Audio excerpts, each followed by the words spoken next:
Good evening, everyone. Welcome back to Your Union Pulse. I'm Richard Garcia. Over the past several weeks, we've been exposing serious problems inside ATU Local 1433 and TransDev here in Phoenix. Tonight's episode is not about me. It's about a pattern of safety failures, weak representation, financial issues, and retaliation against members who dare to ask questions.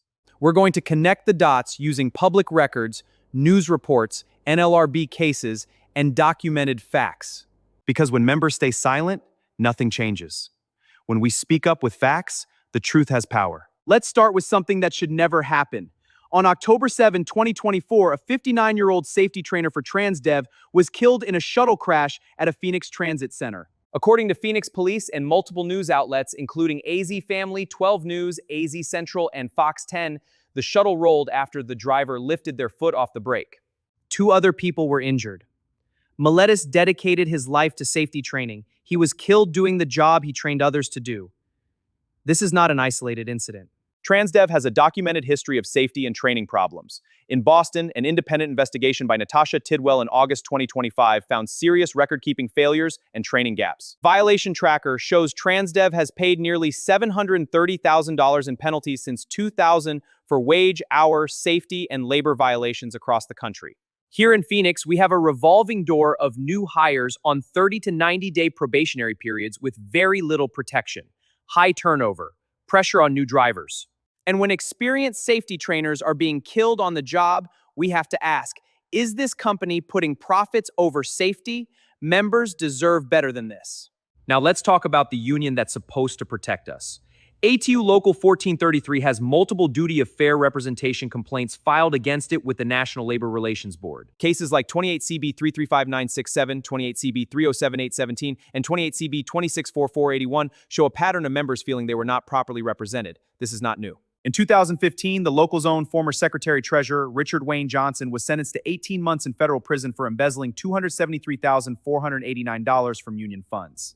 That was a dark chapter, but the problems didn't end there. Today, we still see the same issues: weak grievances, conflicts of interest when leadership files complaints against members, and a refusal to aggressively challenge the company on safety, scheduling, and discipline. I've personally experienced this. After speaking out about working conditions and union leadership, I was removed from service and hit with a workplace violence charge based on an off-duty Facebook video. The union president was the complainant, and instead of getting independent representation, I was offered someone tied to the current leadership. That's not representation, that's damage control.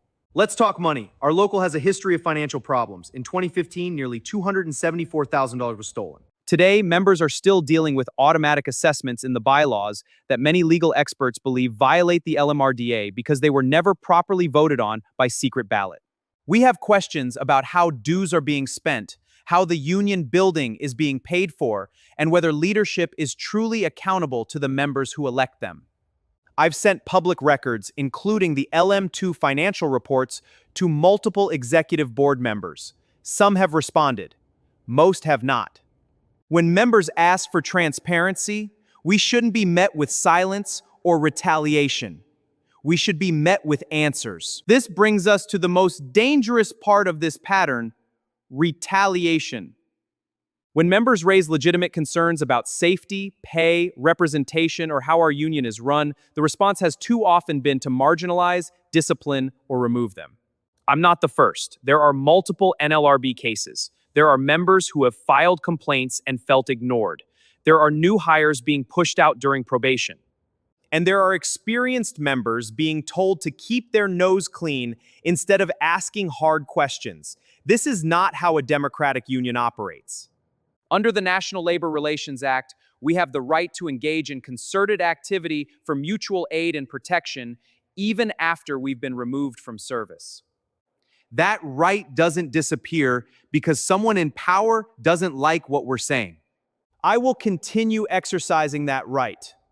Not for myself, but for every operator who's tired of being treated like they don't matter. So what do?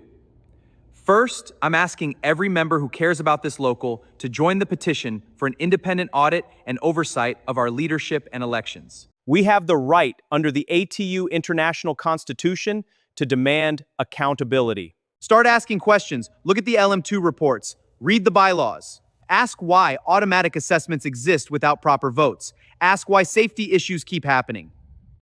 Ask why representation feels weak. Third, support each other. When one member is retaliated against for speaking up, it chills everyone. We have to break that cycle. This is not about tearing the union down. It's about building it back up the right way with transparency, real representation, and respect for the members who pay the dues and do the work. I started your union pulse because I believe our members deserve better. We deserve safe equipment. We deserve fair representation. We deserve leaders who work for us, not the other way around. The information in this episode comes from public records, news reports, court documents, and NLRB filings. Everything I've said is backed by sources that anyone can verify. If you're watching this and you're a member of Local 1433, reach out, share your story, get involved. Silence protects the powerful, truth protects the workers. Thank you for watching. Stay strong, stay informed, and keep that pulse beating. This is Richard Garcia with your Union Pulse. Remember, my money, my voice.